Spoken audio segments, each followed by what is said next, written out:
I grew up in California in a divorced family. My parents divorced when I was 2 years old. My mom remarried. I was the middle child of 5. My family was caught up in a dark cycle of addiction. Both my mom and my stepdad were addicts, and our home was filled with both physical and emotional abuse. My first experience with drugs and alcohol was when I was 11, and by the time I was 12, I was using meth. I was just a kid, but drugs quickly became my escape from the pain and chaos around me. At the age of 13, my mom was incarcerated for theft. After that, I went and lived with my grandma. I hoped things would be different, but drug use and mistreatment continued. I began selling drugs, which my grandma supported. When my mom was released from prison, her and my aunt moved into my grandma's house. They took over and threw me out into the streets. At the age of 15, I went to recovery boot camp and got sober. I enrolled in continuation school, caught up with my credits, and graduated. I was eventually able to get a job, apartment, and car, and moved to Boise, Idaho with my stepdad. I got connected with the church and was introduced to God. Looking back, I think I had a knowledge of God, but I didn't truly know who He was or what it meant to follow Him.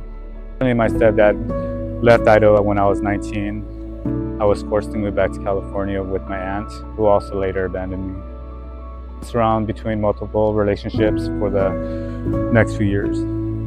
After one of these relationships ended, I was heartbroken and felt abandoned.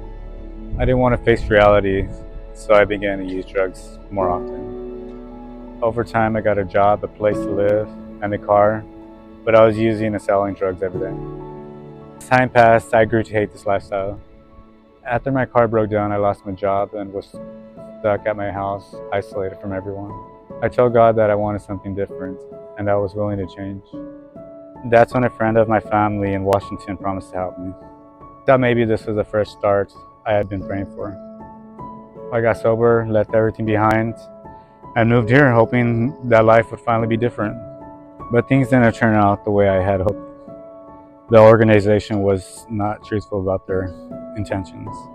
After being here 3 weeks, I came home one day and was told I had 15 minutes to leave the premises. I was homeless again, this time in a place where I had no knowledge of the area and no support system. I left more lost and broken than ever before, wondering if God had heard my prayers or if I was beyond saving.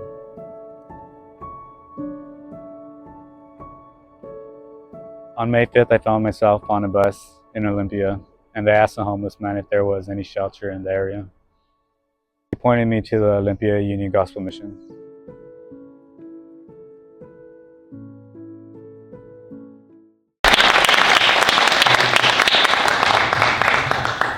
Hey, good morning.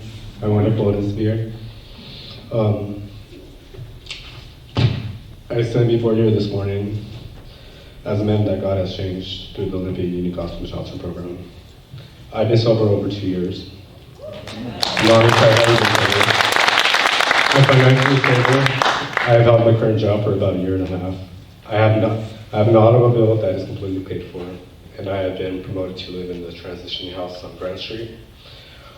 All this is a gift from God, made possible through the mission and the people like you who support it. This program has been and continues to be an open door that hasn't closed on me like former people and programs in my life. I have faced a lot of disappointment in my life, and that makes it hard for me to trust people that would be there when I need them. I am excited to say that God and the program and the people in it have given me comfort when I was uncomfortable. This family continues to give me security when I fear uncertainty and sneaks into my life. God and my program family are also available for mental support when I feel weak. In Philippians 3:13 and 14, Paul says, I have not achieved it, but I focus on this one thing, forgetting the past and looking forward to what lies ahead. I press on to reach the end of the race and receive the heavenly prize for which God, through Christ Jesus, is calling us. That is what the Olympia Gospel Mission has done for me.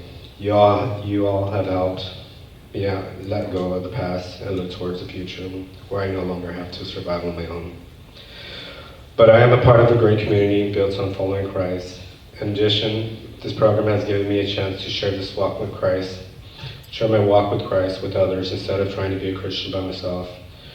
From my one-on-ones with Pastor Greg, to Celebrate Recovery, to Bible studies, to our Saturday night brotherhoods, all these things are available to benefit us in life and to help us grow.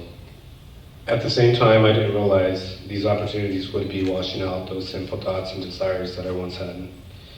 In conclusion, I'll tell you not all of us have experienced the same pain, but I'm thankful that God has placed people around us that take the time and care, that want to understand and help, even if that takes 6 months, 9 months, a year, or the rest of our lives. I have been on this planet for over 36 years, and all the blessings in the first 35 don't compare to this opportunity that I've been blessed with during the last year. It is more than I've ever imagined possible, and it reminds me of Jesus' words in Matthew 19:26. Humanly speaking, it is impossible, but with God everything is possible. Thank you.